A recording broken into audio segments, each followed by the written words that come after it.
ሰላም ሰላም ጤና ይስጥልኝ እንዴት ናችሁ? የሔዋን ዩቲዩብ ጤና መረጃ ተከታታዮች አማን ናችሁ? እንዴት ሰነበታችሁ? አለን እንግዲህ ዛሬ ደግሞ ስለ ቫሪኮስ ቬን እናወራለን ማለት ነው። ቫሪኮስ ቬን ምንድነው? እንዴት ሊመጣ ይችላል? እንዴትስ በቀላሉ በቤታችን ማጥፋት እንችላለን የሚለው አጠር አድርጌ እነግራችኋለሁ ማለት ነው።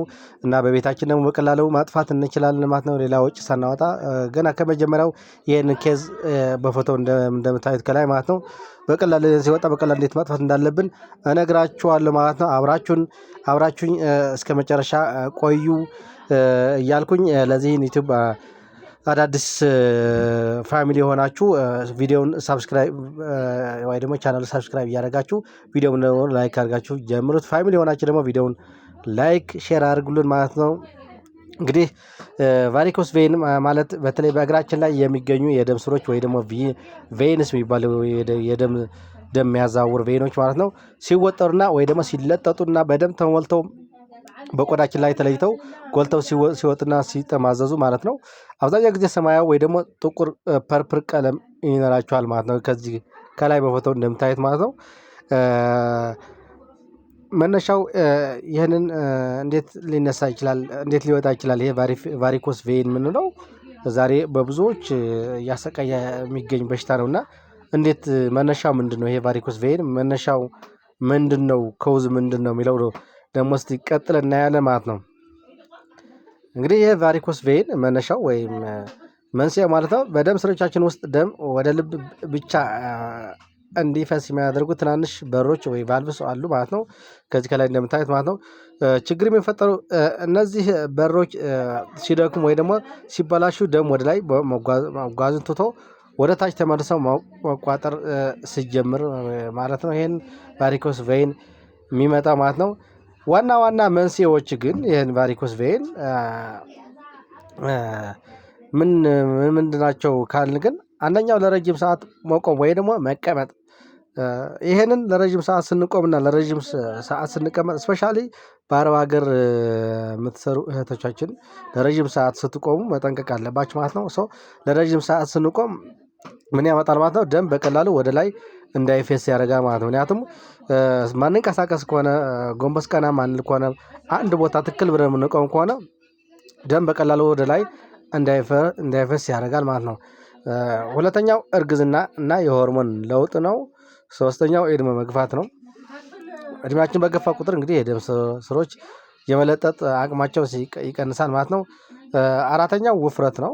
እንግዲህ ውፍረት እንደምታዩት ከላይ ከመጠን በላይ ውፍረት ወይ ደግሞ ኦቦሲቲ ሲኖር በእግር ደም ያሉ ስሮች ላይ ከባድ ጫና ስለሚፈጥር የቫሪኮስ ቬን እንዲፈጠር ያደርጋል ማለት ነው።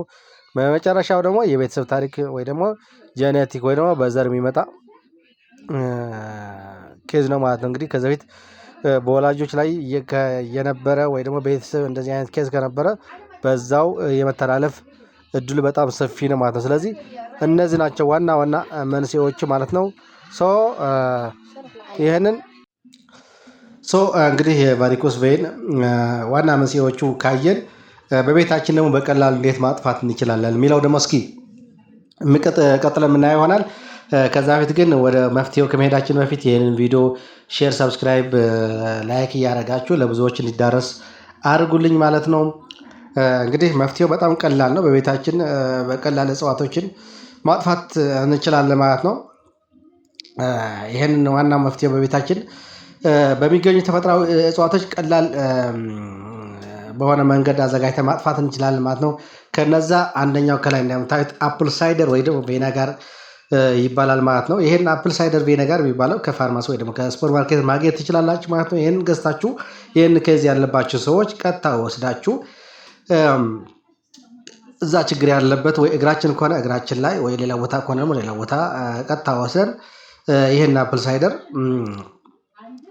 የደም ዝውውር የማሳለጥ ወይ ደግሞ ደም ዝውውር በቀላሉ እንዲስተካከል የማድረግ አቅም ያለው ስለሆነ ይሄን ቀጥታ ወስደን በጥጥ አድርገን ቀጥታ የቫሪኮስ ቬን የወጣበትን ቦታ ሄደን ቀጥታ መቀባት ነው ማለት ነው። ልክ ከላይ በቪዲዮ እንደምታዩት ይሄ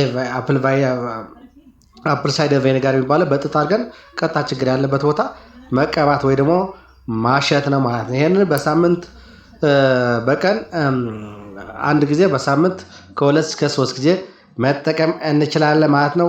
ሁለተኛው ነጭ ሽንኩርት ነው። ነጭ ሽንኩርት የማያውቅ ሰው የለም። ነጭ ሽንኩርት እንግዲህ በተለያዩ እንትኖችን ማግኘት እንችላለን። ለተለያየ ለምግብነትም ለተለያየ ሕክምና ኬዝም የምንጠቀመው አይነት ተክል ነው ማለት ነው።